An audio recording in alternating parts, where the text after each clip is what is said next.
क्या एक ऐसा बिजनेस बनाया जा सकता है जो हमारे बिना भी चले? आज हम एक ऐसे ही कमाल के आइडिया को समझने वाले हैं। एक ऐसा आइडिया जो बिजनेस को देखने का नजरिया ही बदल सकता है। तो चलिए शुरू करते हैं। ये सारी बातें आती हैं माइकल ई गर्बर की एक बहुत ही फेमस किताब द ई मिथ रीविजिटेड से।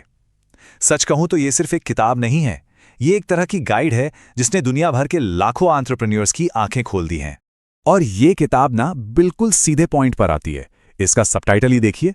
यही वो सवाल है जिससे हर छोटा बिजनेस ओनर जूझता है कि आखिर ऐसा क्या होता है कि जो जुनून एक बिजनेस शुरू करवाता है वही एक दिन बोझ बन जाता है। चलिए इस बात को समझने के लिए एक कहानी सुनते हैं। ये कहानी है सारा की। सारा एक बेहतरीन बेकर थी। मतलब ऐसी कमाल की पाई बनाती थी कि लोग उनके हाथ के जायके के दीवाने थे। दूर दूर से आते थे सिर्फ उनकी पाई खाने। तो सारा ने सोचा, जब पाई इतनी अच्छी बना लेती हूं तो क्यों ना अपनी ही एक दुकान खोल लूं। बिल्कुल आम सा ख्याल है। और बस इसी जोश और उम्मीद के साथ उन्होंने एक टेक्नीशियन से बिजनेस ओनर बनने का बड़ा कदम उठा लिया। लेकिन असल जिंदगी फिल्मों जैसी नहीं होती है ना। हकीकत बिल्कुल अलग निकली। अब हालत यह है कि सारा दिन रात काम में फंसी हुई हैं। पैसों का टेंशन अलग, और सबसे बुरा, जिस बेकिंग से उन्हें इतना प्यार था अब वही उन्हें एक बोझ लगने लगा है। वो फंस चुकी हैं। और पता है, सारा की ये कहानी कोई नई या अनोखी नहीं है। ये उस असली प्रॉब्लम को सामने लाती है जिससे दुनिया भर में लाखों करोड़ों छोटे बिजनेस जूझ रहे हैं। और इसी को कहते हैं द फेटल बिजनेस अजम्पशन, यानी बिजनेस की एक घातक गलतफहमी। तो सवाल ये उठता है कि आखिर गड़बड़ हुई कहां? ऐसा क्यों होता है कि ज्यादातर छोटे बिजनेस या तो बंद हो जाते हैं या फिर उनके मालिक बिल्कुल सारा की तरह अपने ही बनाए जाल में फंसकर रह जाते हैं? इसका जवाब है द ई मिथ, यानी एंटरप्रेन्योरियल मिथ। ये एक बहुत बड़ी एक घातक गलतफहमी है। गलतफहमी ये कि अगर कोई इंसान किसी टेक्निकल काम में, जैसे कि पाई बनाने में अच्छा है, तो वो उस काम से जुड़ा बिजनेस चलाने में भी अच्छा होगा। लेकिन सच्चाई क्या है? सच्चाई ये है कि एक लाजवाब पाई बनाना और एक कामयाब बेकरी चलाना, ये दो बिल्कुल अलग अलग चीजें हैं। इनके स्किल्स पूरी तरह से अलग हैं। गर्बर कहते हैं कि हर बिजनेस ओनर के अंदर असल में एक जंग चलती रहती है। हाँ, एक जंग 3 अलग अलग लोगों के बीच जो एक ही इंसान के अंदर मौजूद हैं। देखिए, ये 3 पर्सनैलिटीज हैं। पहला है टेक्नीशियन, यानी काम करने वाला, जिसका पूरा फोकस आज के काम पर होता है। दूसरा है मैनेजर, यानी ऑर्गेनाइजर, जो कल के लिए सिस्टम और ऑर्डर बनाता है। और तीसरा है एंटरप्रेन्योर, यानी विजनरी, जो आने वाले कल के सपने देखता है। अब सारा जैसे ज्यादातर बिजनेस ओनर्स के साथ प्रॉब्लम क्या होती है, उनके अंदर का टेक्नीशियन इतना हावी हो जाता है, इतना कंट्रोल ले लेता है कि मैनेजर और एंटरप्रेन्योर को सांस लेने का भी मौका नहीं मिलता। अब असली प्रॉब्लम पता है क्या है? ज्यादातर छोटे बिजनेस में गाड़ी टेक्नीशियन ही चला रहा होता है। वो दिन रात काम करने में इतना डूबा रहता है कि बिजनेस कभी बड़ा हो ही नहीं पाता।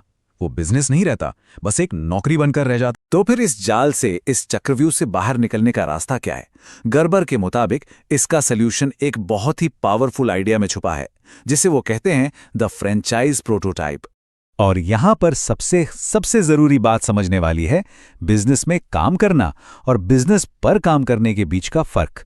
देखिए, बिजनेस में काम करना मतलब खुद पाई बनाना, एक एम्प्लॉय की तरह काम को पूरा करना।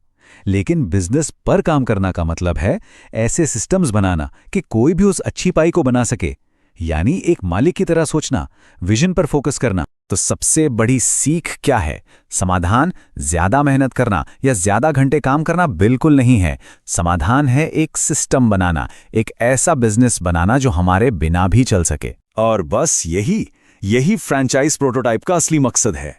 एक ऐसा बिजनेस तैयार करना जो किसी एक इंसान पर, उसके मालिक पर निर्भर ना हो, बल्कि एक मजबूत सिस्टम पर चले। जरा सोचिए, एक ऐसा मॉडल जो इतना परफेक्ट हो, इतना सिस्टम पर आधारित हो कि उसे हजारों बार कॉपी किया जा सके और हर बार रिजल्ट वही शानदार आए। ठीक है, तो ये तो हुआ बड़ा आइडिया। अब सवाल यह है कि इस तरह का सिस्टम बनाएं कैसे? चलिए इसके आगे के जो अहम कदम हैं उन पर नजर डालते हैं। तो इसको बनाने के लिए गर्बर एक 4 स्टेप प्रोसेस बताते हैं, बिल्कुल बिल्डिंग ब्लॉक्स की तरह। सबसे पहले आता है प्राइमरी एम, यानी जिंदगी का असली मकसद क्या है। फिर आता है स्ट्रेटेजिक ऑब्जेक्टिव, यानी बिजनेस उन मकासदों को पूरा कैसे करेगा। इसके बाद बनता है ऑर्गेनाइजेशन चार्ट, जो लोगों के बारे में नहीं बल्कि बिजनेस की अलग अलग भूमिकाओं के बारे में होता है। और आखिर में आता है मैनेजमेंट सिस्टम, यानी एक ऑपरेशंस मैनुअल जो बताता है कि हर काम को करने का सबसे बेहतरीन तरीका क्या है। किताब में एक होटल का बहुत अच्छा एग्जाम्पल दिया गया है। सोचिए एक ऐसे होटल के बारे में जहां हर गेस्ट को एक जैसा बेहतरीन एक्सपीरियंस मिलता है। ये कैसे मुमकिन है? क्योंकि वहां एक मजबूत सिस्टम काम कर रहा है।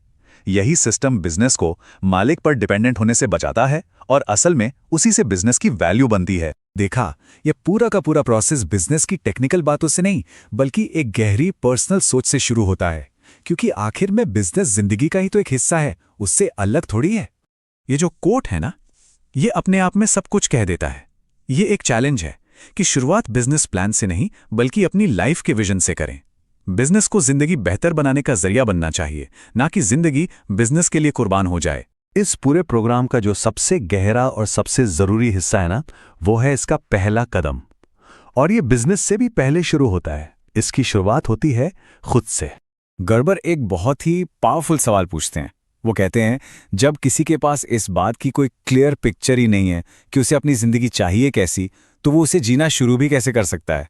मतलब बिजनेस कैसा होगा ये तय करने से पहले ये तय करना जरूरी है कि जिंदगी कैसी चाहिए। यहीं पर कॉन्सेप्ट आता है प्राइमरी एम का। ये जिंदगी के विजन के बारे में है। किसी को परिवार के साथ ज्यादा वक्त बिताना है, या दुनिया घूमनी है, या कोई अपनी लेगेसी छोड़कर जाना चाहता है। बिजनेस को इन सपनों को पूरा करने का एक जरिया होना चाहिए, न कि खुद मंजिल बन जाना चाहिए। गड़बड़ यहां एक पर्दे का मेटाफर यूज करते हैं। ये पर्दा क्या है? ये हमारे वो लिमिटिंग बिलीव्स हैं, हमारा वो कंफर्ट जोन है जो हमें अपनी पूरी क्षमता तक पहुंचने से रोकता है। और इस पर्दे को हटाना ही वही असली आजादी है। और आखिर में हम उस एक सवाल पर आकर रुकते हैं जिसमें इस पूरी किताब का सार छिपा है। इस पर एक पल के लिए जरूर सोचिएगा। सवाल है, क्या बिजनेस जिंदगी को बेहतर बनाने के लिए बना है, या फिर जिंदगी ही बिजनेस की सेवा में लगी हुई है? क्योंकि इसका जवाब ही ये तय करेगा कि कोई सिर्फ एक बिजनेस चला रहा है या सच में एक जिंदगी जी रहा है।